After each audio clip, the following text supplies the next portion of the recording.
আমি জানি না রে, এই 2026 সালের কোরবানির ঈদের মধ্যে কোন সন্তানগুলা জানি তারার মারে ছাড়া বাপরে ছাড়া কোরবানি দিবে।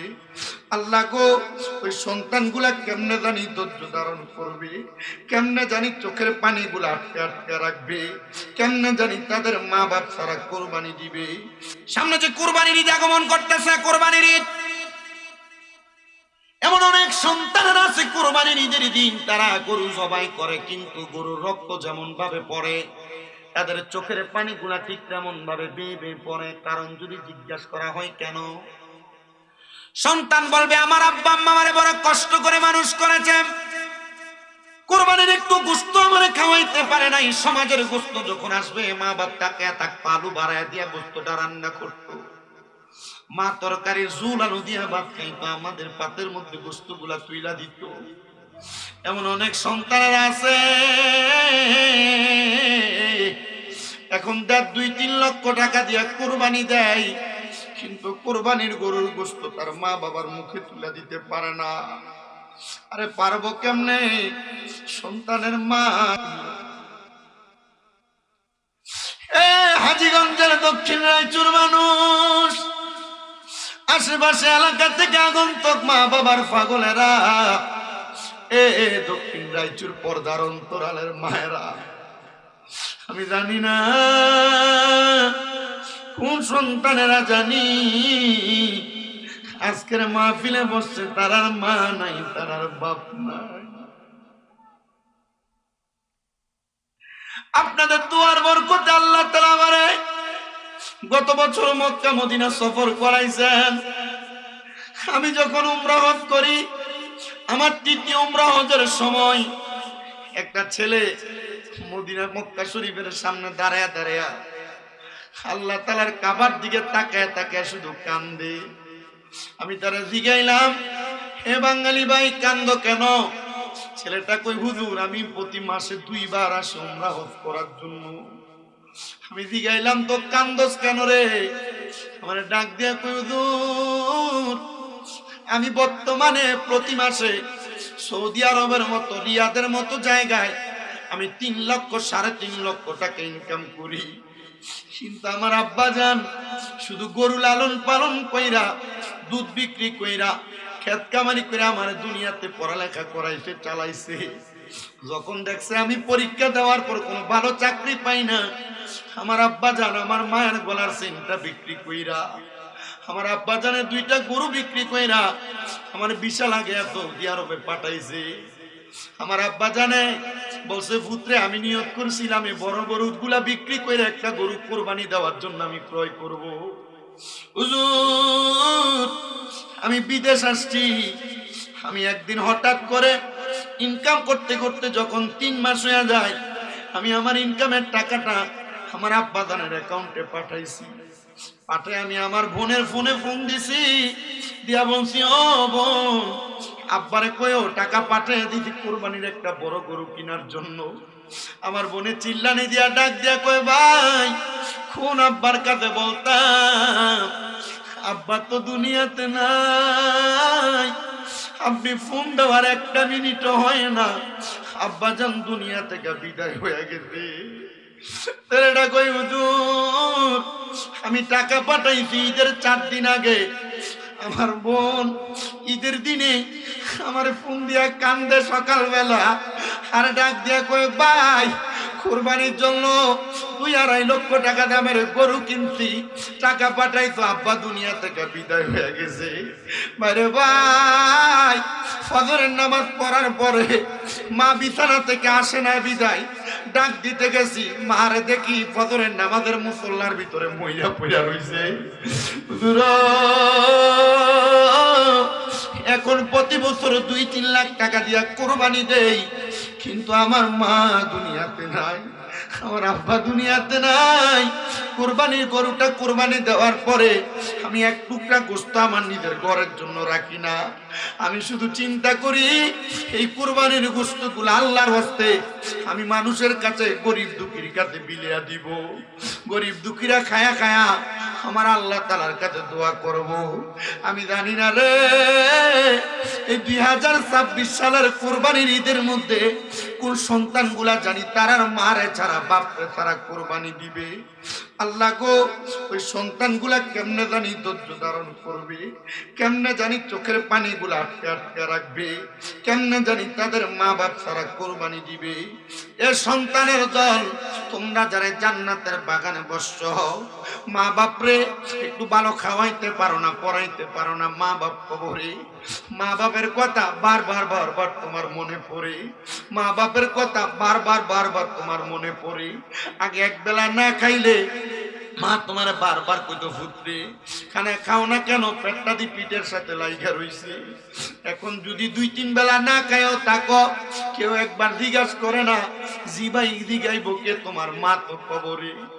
এ সন্তান, মা বাপ বেঁচে থাকলে মা বাপরে খাওয়ানো, মা বাপরে খেদমত করা, মা বাপের চিকিৎসা ব্যবস্থা করা, মা বাবার সুন্দর থাকার ব্যবস্থা করে দেওয়া, মা বাবার সাথে সদাচরণ করা, এটা হলো একটা সন্তানের দায়িত্ব। আল্লাহর নবী সাহাবায়ে কারাম বলে, ইয়া রাসূলুল্লাহ, নবীজি গো, আমরা আমাদের মা বাবার সাথে কেমন আচরণ করব? নবী কয়, সুন্দর আচরণ করবা। শুধু এইটা না, আল্লাহর কোরআন বলে, ওয়া আবুদুল্লাহ ওয়া লা তুশরিকু বিহি শাইআ ওয়া বিল ওয়ালিদাইনি ইহসানা, তোমরা আল্লাহর ইবাদত করো, আল্লাহর সঙ্গে কোনো কিছুর মধ্যে শিরিক করো না। তোমরা তোমাদের মা বাবার সাথে সদাচরণ করো, মা বাবার প্রতি ইহসান করো। বলে হুজুর, মা বাবার প্রতি ইহসান করে কেমনি? মা বাপ জীবিত থাকলে 1 নাম্বার সুন্দর ব্যবহার করে ধমক দিয়া না, 2 নাম্বার মা বাপরে ভালো থাকার জায়গার ব্যবস্থা করে দিয়া, 3 নাম্বার মা বাবার খাওয়া দাওয়ার ব্যবস্থা করে দিয়া, 4 নাম্বার মা বাবার চিকিৎসার ব্যবস্থা করে দিয়া। কোন সন্তান যদি মা বাবার এমন খেদমত করে, তাহলে আল্লাহ তাআলা ওই সন্তানটাকে দুনিয়াতেও বরকত দেয়, আখিরাতেও বরকত দান করে।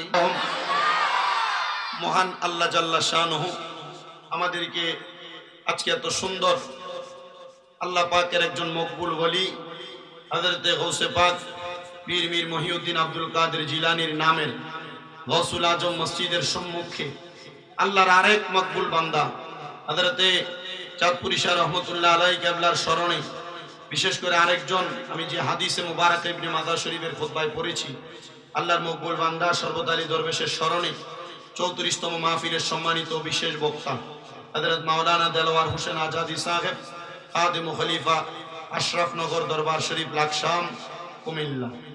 আজকের মাহফিলে তকরীর করেছেন বাইতুল ইজ্জত জামে মসজিদের সম্মানিত খতিব হাফেজ মাওলানা মোহাম্মদ জুনাইদ হুসাইন সাহেব। তকরীর করেছেন হাফেজ মোহাম্মদ সাইফুল রেজা সিদ্দিকী সাহেব। মাহফিল পরিচালনা করছেন আমার বাবা এবং উস্তাদ সমতুল্য হাফেজ মাওলানা মোহাম্মদ তৈয়বুর রহমান সাহেব। আপনাদের মসজিদের খতিবে মুকাররম।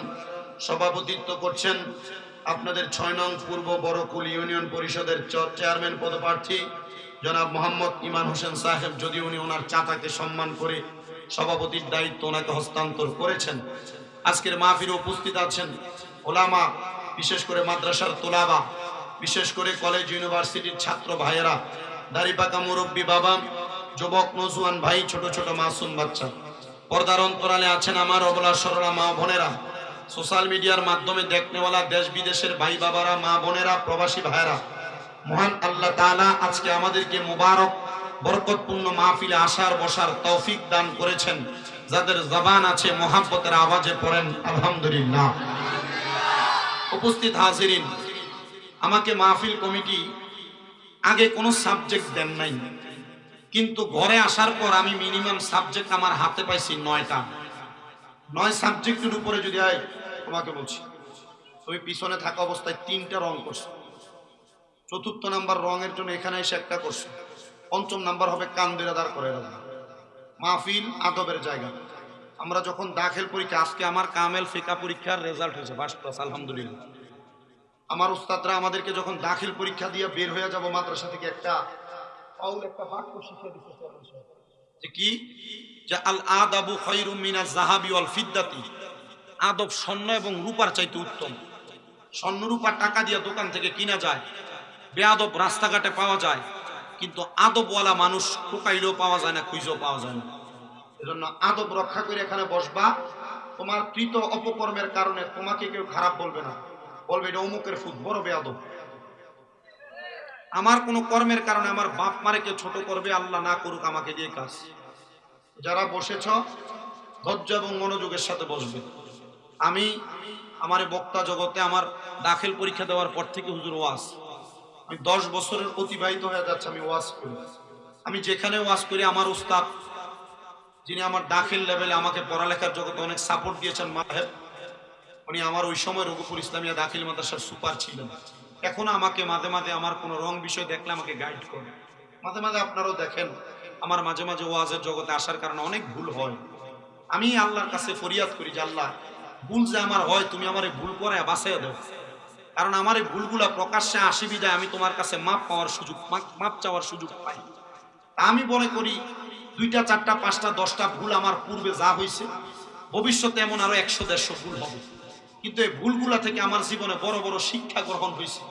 আমিও আপনাদেরকে বলবো, আপনারা যারা এখানে বসছেন, আমার ওই উস্তাদ আমার নসিহত করছিল, বাবা যখনই মাহফিলে যাইবা মানুষকে কি শিখাইবে এটা তুমি জানো, তবে মানুষের কাছে এমন কিছু কথা বইলা দিয়ে আইসো যে কথাগুলা মানুষ একবারও যদি স্মরণ করে আমলে জিন্দেগিতে বাস্তবায়ন করে, যেন তার দুনিয়াও নাজাত প্রাপ্ত হয়, আখিরাতেও নাজাত প্রাপ্ত হয়।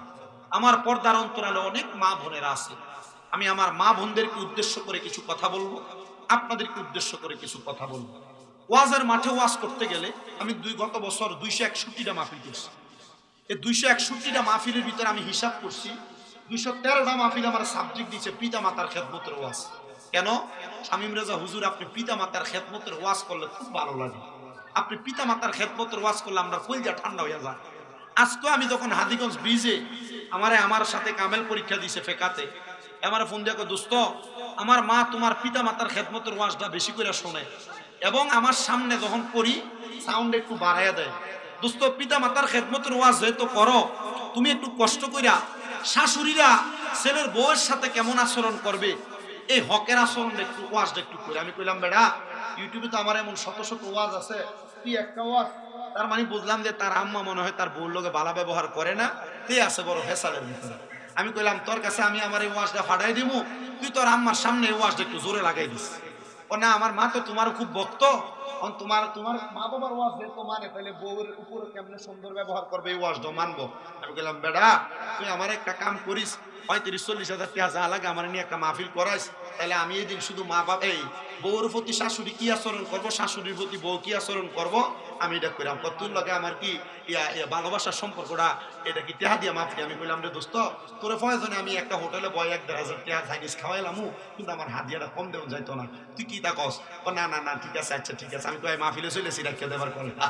তো আমার এই কাহিনীটা এখানে আমি আপনাদেরকে বলতে শোনাইতেছি, আমার ওয়াজে কিন্তু যাই নাই, আমি ওয়াজের ভূমিকায় সারমর্মের মধ্যে আমি আপনাদেরকে কিছু কথা বলতেছি। আমার সাবজেক্ট এই যে 212-13টা মাহফিলে মা বাবার খেদমতের ওয়াজ দিছে। আমি চিন্তা করলাম মা বাবার খেদমত ফুতে করব, দুনিয়াতে ফুতের কারণে কত মা বাবা বেজ্জতি হয়, লজ্জা পায়, শরম পায়, হয় না? হয় না? কিন্তু মা বাবার কারণে ফুতে লজ্জা পাইছে এমন শুনছেন কোনোদিন? তবে আমার বাস্তব জীবনে মনে অনেক ঘটনা ঘটে গেছে। তবে আমি আপনাদেরকে যে কথাটা বলতেছিলাম, মনে করেন আজকের মাহফিলের জিনিস মাহফিল পরিচালনা করছেন হাফেজ মাওলানা তৈয়বুর রহমান সাহেব, উনি আপনাদের খতিব হুজুর, ঠিক না? আমার বাবার বয়সী সাইর আলেমের বাবা, যেহেতু উনি আমার উস্তাদ সমতুল্য, আমি ওনাকে দিয়ে বোঝাই। মনে করেন উনি আমার বাবা, বলেন উনি কি? আমি ওনার সন্তান। আবার মনে করেন উনি একটা দোকানদার, আমি ওনার দোকানের কাস্টমার। আপনাদের কি কষ্ট হইতেছে?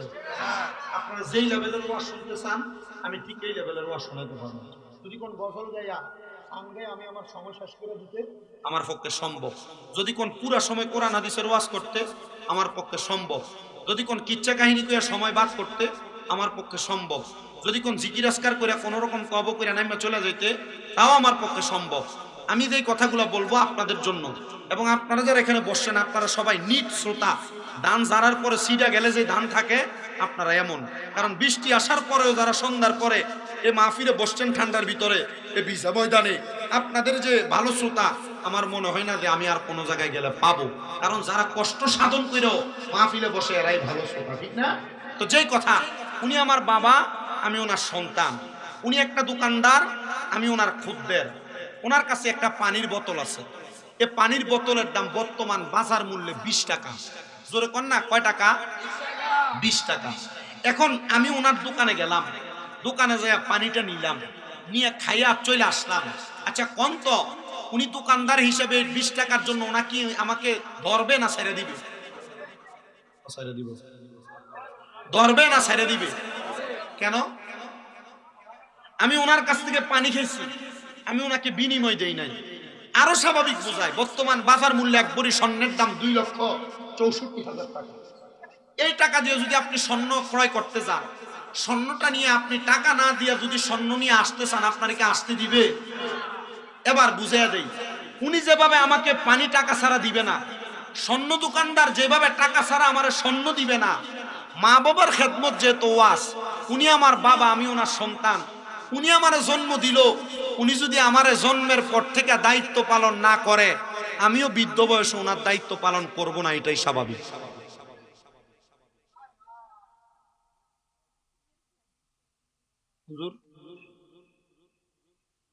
তো সব মা বাপ শুধু ওয়াজ শুনতে চায় যে ফুতে খারাপ আচরণ করে। হুজুর পুত মা বাবার সাথে কি আচরণ করবে এটা একটু ওয়াজ করেন। সব মা বাবা শুধু বলে যে হুজুর সন্তান বিয়ে করার পর 3 ছেলে 3 ভাবে খায়, হুজুর সন্তান মা বাবার উপর অত্যাচার চালায়। হুজুর এটার একটা ভালো ওয়াজ করেন। ওই মা বাবার সন্তান জন্ম দেওয়ার পর মা বাবা তার নিজ দায়িত্ব পালন করছে কি করে নাই, এটার ওয়াজ আপনি শুনতে চান না? তার মানে বোঝা যায় সন্তান জন্ম দিলেই শুধু চলে না, সন্তান জন্ম দেওয়ার পর মা বাবার কিছু দায়িত্ব আছে। কি আছে? দায়িত্ব আছে। আমাদের সমাজে একটা জিনিস দেখা যায়, মা বাবা জীবিত থাকা অবস্থায় মা বাবার মনে করেন জায়গা আছে 3 ঘন্টা, কয় ঘন্টা? সন্তানও 3 জন, মা বাবা 2 সন্তানকে 3 ঘন্টা জায়গা ভাগ করে দিলেন, আরেক সন্তানকে দিলেন অল্প একটু। আছে না এমন? কম বেশি করে। মা বাবা যে হক, যে সম্পদের মালিক, এই সম্পদ সন্তানকে মা বাবা কাকে কতটুকু দিবে এটা মা বাবার নিতান্ত একান্তই তার নিজস্ব বিষয়। কিন্তু মারা যাওয়ার পর ওয়ারিশ সূত্রে সন্তান ছেলে হলে সমান ভাগ, মেয়ে আর ছেলে হলে ছেলে যা পাবে ছেলের অর্ধেক পাবে মেয়ে, এটা হলো ওয়ারিশান সূত্রের কথা। মা বাবার সম্পদ সন্তানকে ভাগ করে দিতেই হবে, এটা মা বাবার দায়িত্ব। দায়িত্ব। কিন্তু মা বাবার সন্তান জন্ম দেওয়ার পর এমন কিছু দায়িত্ব আছে যে দায়িত্ব মা বাবা পালন না করলে ময়দানে মাশরে আল্লাহর কাছে তারা ধরা খেয়ে যাবে। বলে হুজুর এরা কারা, আর দায়িত্বটা কি আপনি একটু বলেন। আপনারা যারা মুরব্বীরা আছেন, যারা সন্তান জন্ম দিছেন, বাড়ি ঘরে যে মা বোনেরা শুনছেন, আপনারা যারা ছেলে মেয়ে জন্ম দিছেন, আপনারা আপনাদের সন্তানের এই দায়িত্বগুলো পালন করছেন কিনা আপনার একটু আজকের ওয়াজের সাথে হিসাব মিলাইবেন। তিরমিজি শরীফ, মুসলিম শরীফ, ইবনে মাজাহ শরীফের 5টা হাদিসের আলোকে আমি আপনাদের কাছে মা বাবা সন্তানের উপর কি হক এবং কি দায়িত্ব, এই ওয়াজটা একটু করতেছি, একটু শুনেন। ওয়াজ কিন্তু শুধু এখানে থাকবে না, দেখবেন এই ওয়াজ থেকে নবী রাসূলের শান, আউলিয়া কেরামের শান, সাহাবায়ে কেরামের শান অনেক কিছু ছুটে আসবে। আপনারা একটু মনোযোগ দিয়ে শুনবেন। আমার প্রিয় মুসলমানেরা, কোন মা বাবা যখন সন্তান জন্ম দিবেন, সন্তান জন্ম দেওয়ার পর মা বাবার দায়িত্ব কিন্তু শেষ হয়ে যায় না। একটা মা যখন সন্তান গর্ভে ধারণ করবে, বাবা মায়ের বিবাহের কারণে সন্তান আব্বা আম্মার মেলামেশার কারণে মায়ের গর্ভের মধ্যে চলে আসে। মায়ের গর্ভের মধ্যে সন্তান আগমন করার পরে ওই সন্তান 10 মাস 10 দিন অথবা বর্তমান সিজারিয়ান ব্যবস্থার কারণে 8 মাস 9 মাস 10 মাসের ভিতরে মা বাবার গর্ভ থেকে সন্তান জন্মগ্রহণ করে। আল্লাহর নবী বলেন, উম্মত যখন কোন মা বাবার সন্তান জন্ম দেয়, সন্তান জন্ম দেওয়ার পরে ওই মা বাবা যেন সন্তানের 5টা হক আদায় করে। 5টা হক। ইয়া রাসূলুল্লাহ, ইয়া হাবিবাল্লাহ নবী, আপনি বলেন না মা বাবা সন্তানের কোন 5টা হক আদায় করবে, দায়িত্ব আদায় করবে? নবী আমার বলেন, যখন কোন মা বাবার সন্তান জন্মগ্রহণ করে, মা বাবার 1 নাম্বার দায়িত্ব হলো ওই সন্তানের কানের মধ্যে আযান প্রদান করা। জোরে বলেন সুবহানাল্লাহ। দুই নাম্বার দায়িত্ব ইয়া রাসূলুল্লাহ কি? নবী আমার বলেন উম্মত শোনো শোনো শোনো, 7 দিনের মাথায় ওই মা বাবা তাদের সন্তানের একটা সুন্দর নাম নির্ধারণ করবে। এবং 3 নাম্বার 7 দিনের মাথায় ওই সন্তানের মাথার চুলগুলা মুন্ডে দিবে, কামাইয়া দিবে। 4 নাম্বার ওই সন্তানটার জন্য মা বাবা যদি সামর্থ্যবান হয় তাহলে ওই মা বাবা ছেলে সন্তানের পক্ষ থেকে 2টা ছাগল বকরি, মেয়ে সন্তানের পক্ষ থেকে একটা ছাগল বকরি আকিকা প্রদান করবে। ইয়া রাসূলুল্লাহ আকিকা প্রদান করলে কি হবে? বলে সন্তানের যদি কোনো রোগ বালা মুসিবত থাকে ওই আকিকার রক্ত প্রবাহিত করার কারণে সন্তানের রোগ বালা মুসিবত গুলা মাফ হয়ে যায়, ক্ষমা হয়ে যায়। আর 5 নাম্বার যখন সন্তান প্রাপ্তবয়স্ক হয়ে যাবে আল্লাহর নবী বলেন একটা মা বাবার দায়িত্ব হলো সন্তানটারে কোরআনুল কারীম শিক্ষা গ্রহণ করাবে। এই কোরআনুল কারীমটা শিক্ষা গ্রহণ করানোর ব্যাপারে বর্তমান সমাজের মধ্যে মানুষের মাঝে সবচাইতে বেশি অলসতা। হাজীগঞ্জের বড়কুলের দক্ষিণ রাজ্য এলাকার জান্নাতের বাগানে যারা বসছেন আমার মুসলমানেরা, আল্লাহর নবীজি তিরমিজির হাদিসে কি বলেন শুনেন। নবী আমার বলেন উম্মত যদি কোনো সন্তানের মা বাবা ওই সন্তানকে কোরআনুল কারীম শিক্ষা গ্রহণ না করায় তাহলে ময়দানে মাশরে ওই সন্তানকে প্রশ্ন করা হবে, এই সন্তান তুমি যে ময়দানে মাশরে উপস্থিত হয়ে গেলা তুমি আমার একটা প্রশ্নের জবাব দাও। ফেরেশতারা বলবে তুমি তোমার জবান দ্বারা কোরআনুল কারীম তেলাওয়াত করো। বান্দা ডাক দিয়ে বলবে না না না, আমার মা আমার আব্বা জান আমার দুনিয়াতে কোরআনুল কারীম শিক্ষা গ্রহণ করার নাই। বলে কেন? কারণ সন্তান ছোট বয়স 4 বছর বয়স হয়ে গেলে কাঁধের মধ্যে 2-3 কেজি ওজনের একটা ব্যাগ দিয়া সন্তানটারে কিন্ডারগার্টেন নামক গদবের মধ্যে পাঠায়। বলে হুজুর কি বলেন, এটা তো একটা শিক্ষা প্রতিষ্ঠান। বলে হ্যাঁ হ্যাঁ হ্যাঁ, কিন্তু সন্তানটারে কোরআন শিক্ষা গ্রহণ করায় না। আমি খবর মিলিয়ে দেখলাম কোরআনুল কারীম শিক্ষা গ্রহণ না করানোর কারণে সন্তান তার মা বাবারে বৃদ্ধ বয়সে খাবার দেয় না, মারে আঘাত করে, দুর্ব্যবহার করে, খারাপ আচরণ করে। আল্লাহর হাবিব মুহাম্মদুর রাসূলুল্লাহ সাল্লাল্লাহু আলাইহি ওয়াসাল্লাম নবী কি কষ্ট হচ্ছে, অসুবিধা হচ্ছে, ওয়াজ বুঝতে আমার অসুবিধা হচ্ছে। মাঝে মাঝে দুই একজন আইজ আছে আমার কিন্তু এই বয়স অনুযায়ী মেজাজটা একটু কিটকিটে, হ্যাঁ মানে খুব বাজে মেজাজ। আমি আল্লাহর কাছে কত দোয়া করি যে আমার মাদ্রাসার ছাত্ররা কত দোয়া করে। আমি কই তোরা আমার লেগে শুধু দোয়া করবে, আমার যখন সেট না ওরে, আমি যখন তোরারে মাইরি টারি না, আমি যেন তোরার উপর দুর্ব্যবহার না করি। কারণ আমি আসলে খুবই রাগান্বিত। তবে আপনারা দেখছেন হয়তো ইদানিং খুব একটা রাগ কন্ট্রোল করছে একটা জায়গায়। আমি রাগ, এটা আল্লাহ জানে, আল্লাহ হয়তো আমার একটা দোয়া কবুল করে আমার রাগ কন্ট্রোল করেছে। এটা আল্লাহর ফয়সালা। আল্লাহর কাছে আমি শুকরিয়া আদায় করি। আল্লাহ আমাকে ইজ্জতে, সম্মানে, মানে, বরকত অনেক কিছু দিয়েছেন যা আমি প্রাপ্য না, তার থেকে 1000 লক্ষ কোটি গুণ আল্লাহ আমার দিয়েছেন। আমি এতটুকু কামনা করি। আপনারা আমার ওয়াজটা কি বুঝতেছেন আমি জানি না। মা বোনেরা মনে চিন্তা করে আরে স্বামী মির্জা আজকে কি ওয়াজ করতেছে, এটা আমরা বুঝাইতেছে না। তবে আমার একটা বিশ্বাস মনে হয় আপনারা বুঝতেছেন। অসুবিধা হইতেছে? জিফুত কি জন্ম দিলে চলে না? দায়িত্ব আছে। যদি এই দায়িত্ব আপনি পালন না করেন, ওই স্বর্ণ দোকানদারের টাকা না দিয়ে স্বর্ণ নিয়ে চলে আসলে যেমন আঘাত করবে, ধরে রাখবে, বান্ধা রাখবে, ঠিক মা বাবার সন্তান মা বাবার হক, সন্তানের হক না আদায় করলে ওই সন্তানও মা বাবারে বাদ দিত না, খাওয়াইতো না, মারবো, মরণের পরে দানাদার দোয়া করত। তাই কথা কোথায় ছিলাম? সন্তানকে 5 নাম্বার মা বাবা কি করবে? কোরআন আস্তে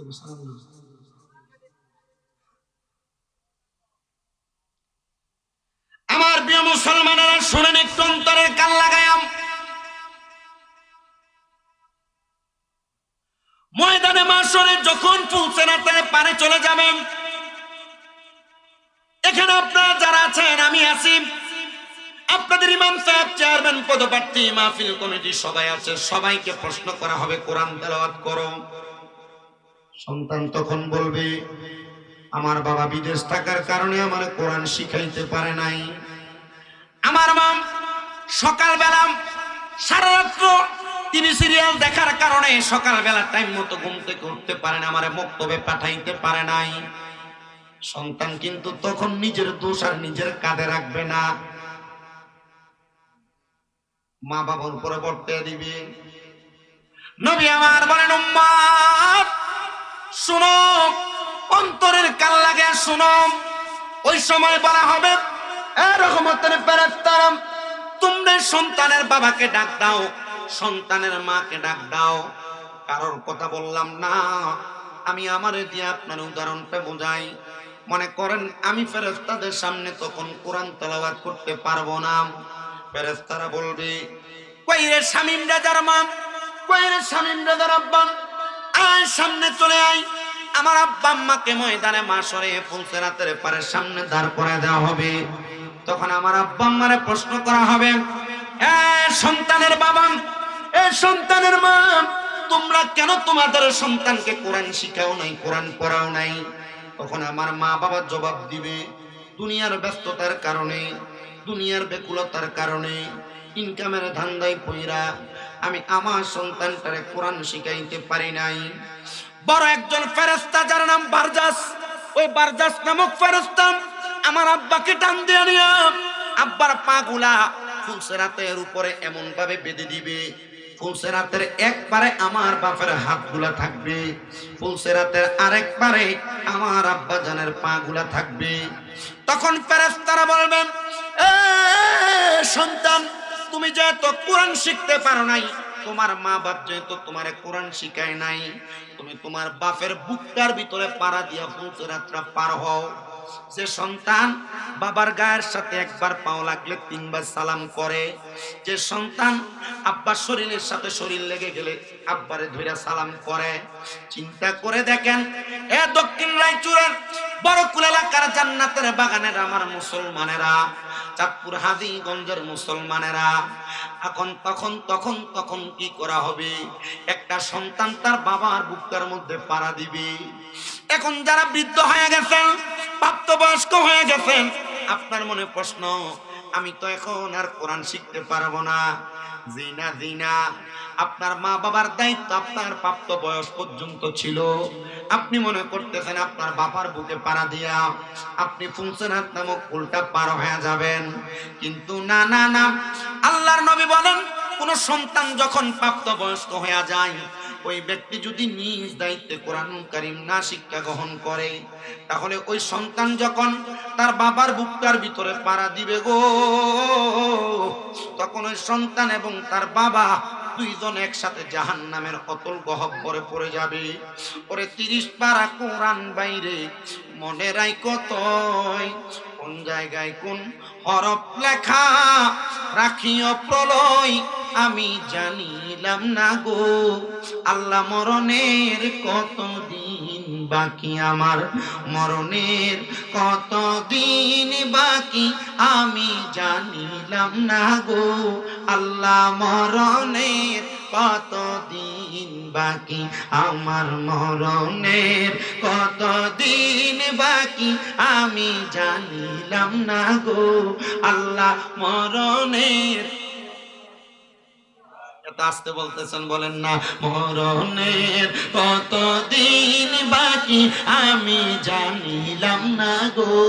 আল্লাহ মরণের কতদিন বাকি, আমরা হায়াত হইল হাতে বাইরে, মৌত হইল পায়ে, কোন জায়গায় কোন হরফ লেখা সেই জায়গায় সে মরে আমি বুঝিলাম না গো। আল্লাহ মরণের কতদিন বাকি, আমরার মরণের কতদিন বাকি আমরা জানিলাম না গো। আল্লাহ মরণের, হঠাৎ আজরাইল আসিয়া যেদিন হস্তে দিবা ধরি, তখন আমার মনা পাখি করবে লোকা চুরি আমি জানিলাম না গো। আল্লাহ মরণের কতদিন বাকি, আমরার মরণের কত বাকি আমি জানিলাম না গো। আল্লাহ এই কমিটি যদি একটু দেরি হয়, এই বিরিয়ানি কোনো নষ্ট হয়ে দেবো নি, কোনো নষ্ট হইতো না? আচ্ছা, একটু ডাক্তার টাকনা খুইলা দিয়ে রাখো, বেশি আর আজকে ঠান্ডা আছে, নষ্ট হইতো না, এটা বিশ্বাস আছে। মার হাবা কম 11:50 বাজে। ইয়া কি জানি কয়, মোটামুটি ইয়া যেটা মনে করেন যে এটি কিতা মোবাইলের ভিতরে লাল লাল সাদা যে কি ছবি টবি আছে না, মানুষের ছবি বেড়া চিনিও না, মোবাইল লাল লাগে আর আসলে বন্ধ করছি। এটির ভিতরে কি কি ছবি ছিল গজবে দিছি তো, মদিনা শরীফের ছবি সেট করছি এ দিছি না, এটা এটা টান দিলে আর পরে ওই মান্য হইল ছবি, ওই অনলাইনের ছবি এটি কিটা কি এটা শতান। এটা যদি এটা যদি না থাকতো আর মনে হয় বাংলাদেশে গুণা একটা 80% কম হতো। হ্যাঁ এটা না থাকলে মাহফিল হইতো না। ও আর তো আপনারা দেখতেন না। তবে হ্যাঁ এটার ভিতরে ধরেন যে শয়তান যেগুলো আল্লাহ এমনি নির্ধারণ করে রাখছে, আর কাছে মনে হয় যে এটা একা মনে হয় 1000 শয়তানের দায়িত্ব হলেন কি কম, মানে ওই কম লাখ শয়তানের দায়িত্বে একটা মোবাইল হলন। এটার দিকে ঢুকলে মনে হয় যে বাড়িতে মন চায় না। হ্যাঁ লেদা লেদা হলাইন, এটা ভাত খানা মোবাইল লাগাই দিল, এটা কি সুন্দর খানো।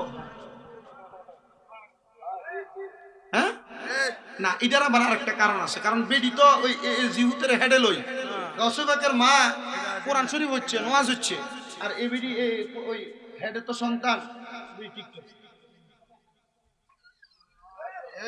কথা কম, কথা কম, আমাদেরকে হেফাজত করুন আরো জোরে কোন আমিন। কথা কোন জায়গায় ছিলাম, সন্তানের উপর মা বাবার দায়িত্ব, মা বাবার উপরে সন্তানের না, সন্তানের উপর মা বাবার দায়িত্ব। কারণ সন্তান জন্ম দিয়েছেন আর আপনি চিন্তা করতেছেন খুব জন্ম দিয়েছি এ কামাই করবার আর খাওয়াই বললেনি, আপনি এর দায়িত্ব পালন করলে আপনারা খাওয়াই। এবার আসেন আমার মুসলমানেরা, 5টা দায়িত্বের কথা শুনলাম, 5টা মৌলিক দায়িত্ব। 1 নাম্বার আজান দেওয়া, 2 নাম্বার নাম রাখা, 3 নাম্বার মাথা কামানো, 4 নাম্বার আকিকা দেওয়া, 5 নাম্বার কোরআন শিক্ষা দেওয়া। এবার আসেন ইবনে মাজাহ শরীফ আর একটা হাদিস শরীফ, নবী আমার বলেন কোন সন্তানের বয়স যখন 10 বছর উপনীত হয়ে যায়, ওই সন্তানটার 10 বছর আর 7 বছরের মধ্যবর্তী সময় তার মা বাবা যেন 7 বছর বয়স থেকে ওই সন্তানটাকে নামাজের জন্য বলে, আর 10 বছর বয়স হওয়ার পর সন্তানের মা বাবা যেন সন্তানকে তাদের বিছানা থেকে বিছানা আলাদা করে দিয়ে যদি নামাজ না পড়ে নামাজের জন্য প্রহার করে।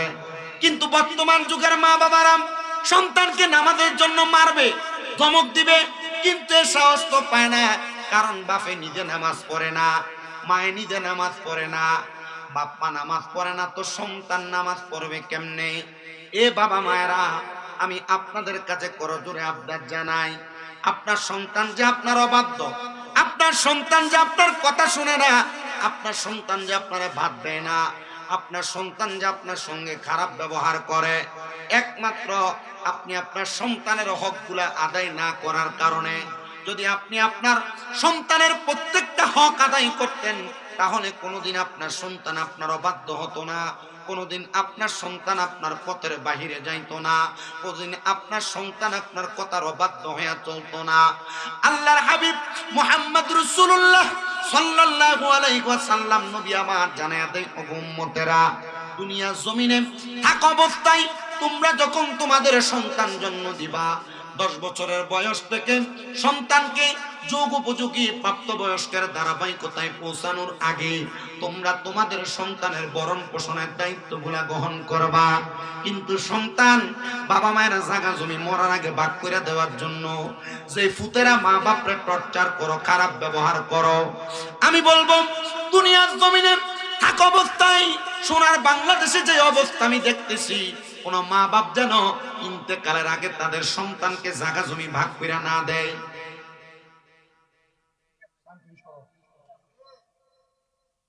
মা বাপ ইন্তেকালের আগে যেন কোন সন্তানকে জায়গা জমি ভাগ করে না দেয়, কারণ ভাগ করে দেওয়ার পরে এটা তোর মা তুই খাবা, এটা তোর মা তুই খাবা, এটা ওর মা তুই খাবা, মা বাবার খানা নিয়ে বাগাবাগি, ডাইরেক্ট কথা। আমি মা বাপরে যে সন্তান ভালো খাওয়াইবা, ভালো পড়াইবা, মা বাপের দায়িত্ব পালন করবা, লালন করবা, ভরণ পোষণ দিবা, সুন্দর ব্যবহার করবা, মরার আগে ওই ফুতের জায়গা জমি দিয়ে দেবে। দেখবেন যে ডরে সাইর ফুতেই বাইরে অনেক সময় কইব, মাগো এ বাজারে যাইগো হাজিগঞ্জে, কি লাগবো, কি আনতাম, আব্বা দোকানে যাইতেছি, কিটা লাগবো নি, কিছু আনতাম নি, কিল্লাই জাগাল্লাই। আমি এই পর্যন্ত যত মা বাবা দেখছি সন্তানদের জায়গা জমি মরার আগে ভাগ করে দিছে, এদের জীবন লানতের জীবন হয়ে গেছে, ঠিক কিনা? আপনি টোহাইয়া দেখেন দক্ষিণ রাইসো হাজীগঞ্জ এলাকায় হাজার হাজার ফুট মা বাবার জায়গা জমি পায়া তুমি মা বাপরে খাওয়াও না, মা বাপরে পড়াও না। খোদার কসম করে বলি, তুই ফুট কোটি টাকার মালিক হইতে পারবি, কিন্তু কবরে গেলে শান্তি পাইতি না। বিদেশ যায় প্রতি মাসে মাসে রিয়াল আর ডলার পাঠাইতে পারবি, দে মা বাপরে কষ্ট দিয়া তুই শান্তি পাইতি না। বউ তোমারে আসার পরে কি যেন বলছে, তুমি তোমার বাপরে দমক দিয়া লাইছ, মারে দমক দিয়া লাইছ, এই ফুতের জীবনে শান্তি নাই। একে লিখে রেখে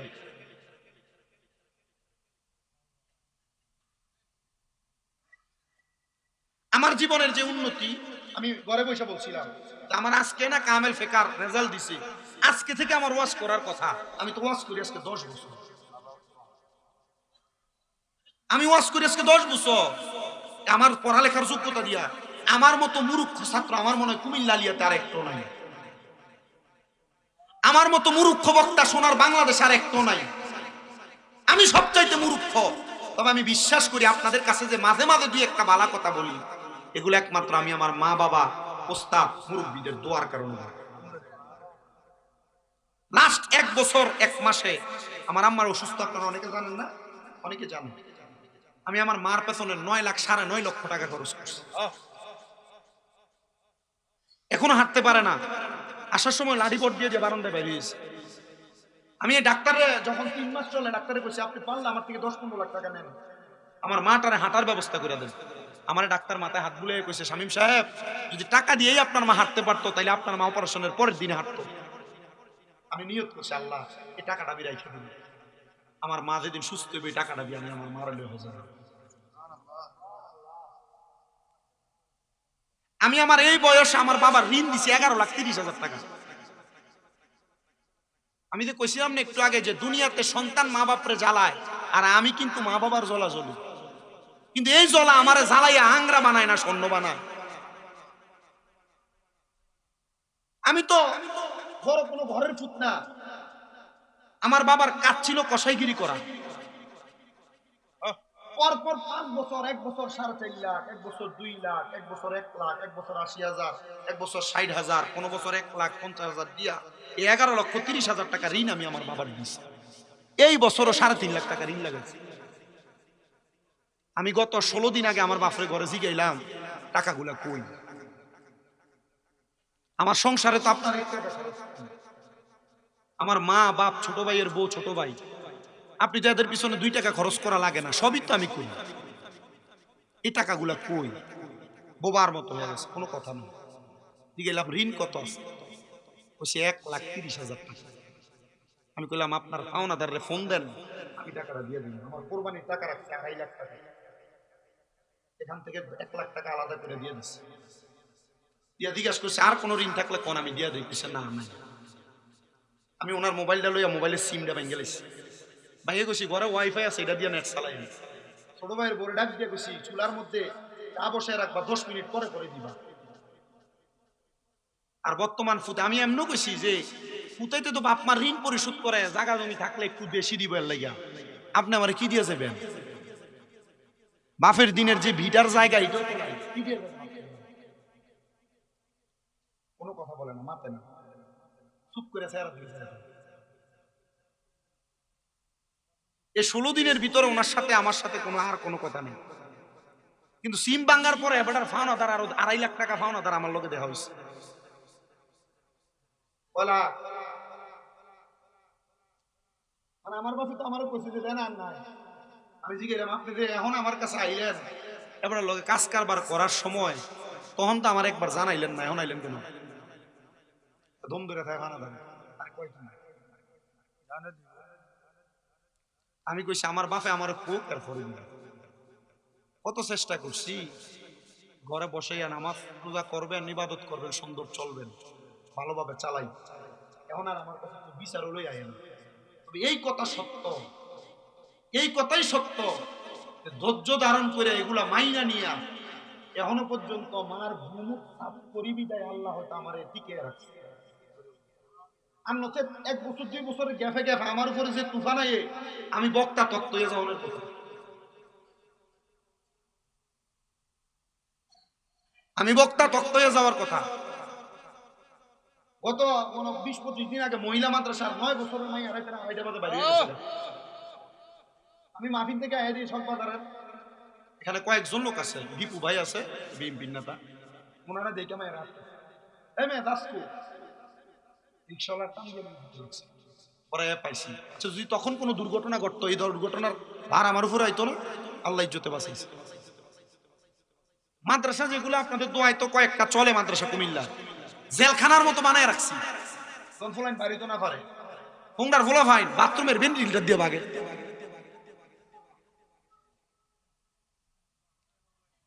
গামছা 60টা এক রকম সমানে বান্ধে, বাইন্দা 3 তলার উপর থেকে ভেন্টিলেটর দিয়ে নামে রাইতে 3টা আছে।